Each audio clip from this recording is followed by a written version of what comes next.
ईश्वराची कृपा आपल्यावर झालेली आहे का नाही हे आपल्याला कसं कळतं?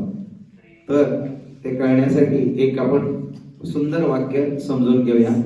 कामात काम, मुखात राम. जेव्हा असं आपली अवस्था येते, एक अवस्थेला आपण जातो आणि आपण दिवसभराच्या कामामध्ये लीन असतो. आपली कामं करत असताना मुखामध्ये राम राम राम राम राम राम राम राम जेव्हा 24 तास येईल तेव्हा ईश्वराची कृपा आपल्यावरती झाली असं समजायचं. एक सुंदर अजून एक दृष्टांत देतो. संत तुकाराम महाराज एक दिवशी विष्ठा विसर्जनासाठी गेले असता काशीवरून एक विद्वान पंडित आले होते त्यांना भेटायला. ते घरी गेले तर कळलं की ते विष्ठा विसर्जनासाठी गेलेले आहेत. त्यांना राहवलं नाही, ते लगेच तिकडे गेले. तातडीने भेटून त्यांना परत जायचं होतं. तर ते तुकाराम महाराज विष्ठा विसर्जन करत आहेत आणि हे गेले आणि विष्ठा विसर्जन करत असताना ते विठ्ठल विठ्ठल विठ्ठल विठ्ठल विठ्ठल म्हणतात. आणि तुकाराम महाराजांना म्हणाले, बुवा तुम्ही हे काय करता? अपवित्र ठिकाणी पवित्र देवाचं नाव घेता. तेव्हा तुकाराम महाराजांनी सुद्धा त्यांना समजावून सांगितलं. त्यामध्ये 2 वाक्य अतिशय महत्वाची होती. देह हा नाशवंत आहे. तुम्ही कितीही पवित्र राहण्याचा वरवर शरीराला स्वच्छ ठेवू शकता, परंतु आत पोटामध्ये किती घाण आहे याचा तुम्हालाही अंदाज नाही आणि आम्हालाही अंदाज नाही. आणि शेवटी असं ते म्हणाले की माझ्या जिभेला वाईट सवय लागलेली आहे की ते विठ्ठल विठ्ठल विठ्ठल विठ्ठल म्हटल्याशिवाय माझी जीभ स्वस्थ बसत नाही. म्हणून माझी जीभ सिंदळ आहे. सिंदळ ही एक शिवी आहे, वाईट आहे. तर तिला ते सवय लागलेली आहे. तर माझी जीभ वाईट आहे.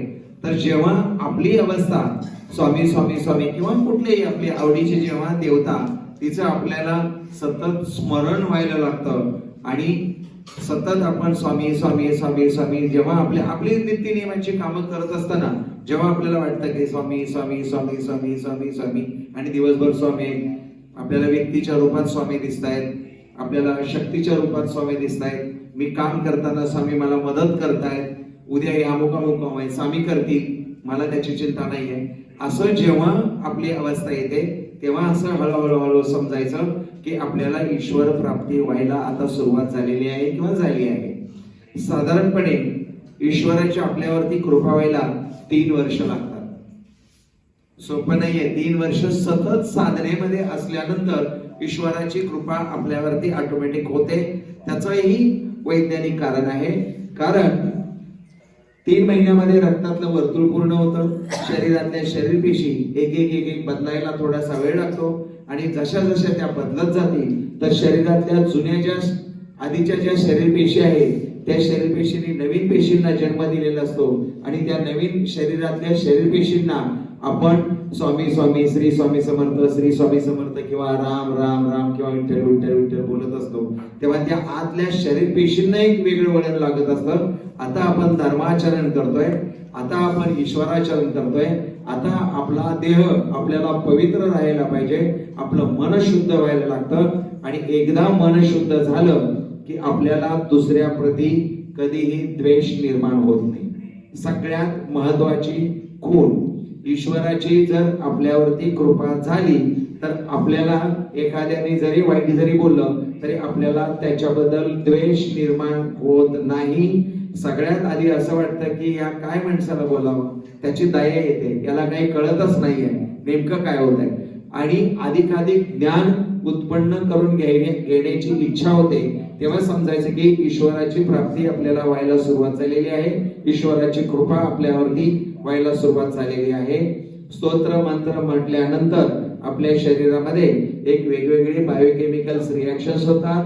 ती केमिकल्स आपल्या मेंदूपर्यंत जातात, आपल्याला शांत ठेवण्यासाठी प्रवृत्त करतात आणि तोच क्षण असतो की आपण ईश्वराच्या चरणाजवळ लीन होतो आणि सगळ्यात एक विश्वास येतो, एक कॉन्फिडन्स येतो की आता माझ्या आयुष्यात स्वामी आलेले आहेत. यापुढे माझ्या आयुष्यात जे काही करणार आहे ते फक्त स्वामी करणार आहे. मी माझ्या आयुष्यात फक्त स्वतः चालण्याचं काम करणार आहे. मला आज मठात आणणं हे स्वामींचं काम आहे, मला मठातून घरी घेऊन जाणं हे स्वामींचं काम आहे, उद्या कामाला जाणं हे सुद्धा स्वामींचं काम आहे.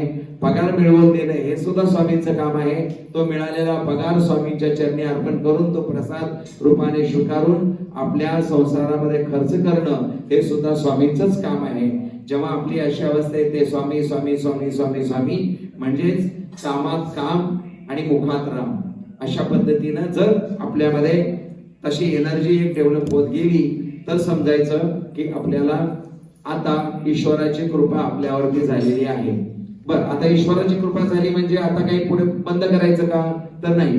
ज्या क्षणाला तुम्ही ईश्वराची साधना आराधना बंद करता किंवा मुखात राम घ्यायचं बंद करता त्यावेळेला पुन्हा डिस्कनेक्टेड होतं. म्हणून आपण कंटिन्युटी ठेवायचं. एकदा प्राप्ती झाल्यानंतर ते सांभाळणं अवघड असतं. म्हणून ईश्वराची जर आपल्यावरती कृपा झाली तर ती कृपा आपण स्टोअर करून ठेवणं आणि सांभाळून ठेवणं हे तितकंच महत्वाचं असतं. म्हणून पुढे सुद्धा कंटिन्युअसली आपल्याला स्वामी स्वामी स्वामी स्वामी विठ्ठल विठ्ठल विठ्ठल विठ्ठल राम राम राम राम जपायचं आहे. हे केल्यानंतर आज आपल्या शरीरामध्ये पॉझिटिव्ह एनर्जी निर्माण झाली तर ती पॉझिटिव्ह एनर्जी कायमस्वरूपी आपण निर्माण करत राहिलं पाहिजे. तर हा देह पवित्र राहील. अन्यथा त्याच्यामध्ये दुसरे विचार वाईट विचार येऊन पुन्हा हा देहाची आपल्या अपवित्र होण्यासाठी सुरुवात होते. म्हणून आपण श्री स्वामी समर्थ महाराजांच्या चरणी लीन व्हायचं. स्वामींना विनंती करायची, हे श्री स्वामी समर्थ महाराज, मी तुम्हाला शरण आलेलो आहे. मी स्वतःला तुमच्या चरणी अर्पण करतो. आता यापुढे आजपासून माझं जे काय करायचं ते तुम्ही करा. आजपासून मी ह्या देहाचा मालक नाही. या देहाला जे काय करायचं ते तुम्ही करा. अशी जेव्हा अवस्था येते तेव्हा आपल्यावरती 100% स्वामींची कृपा झालेली आहे असं आपण समजायचं.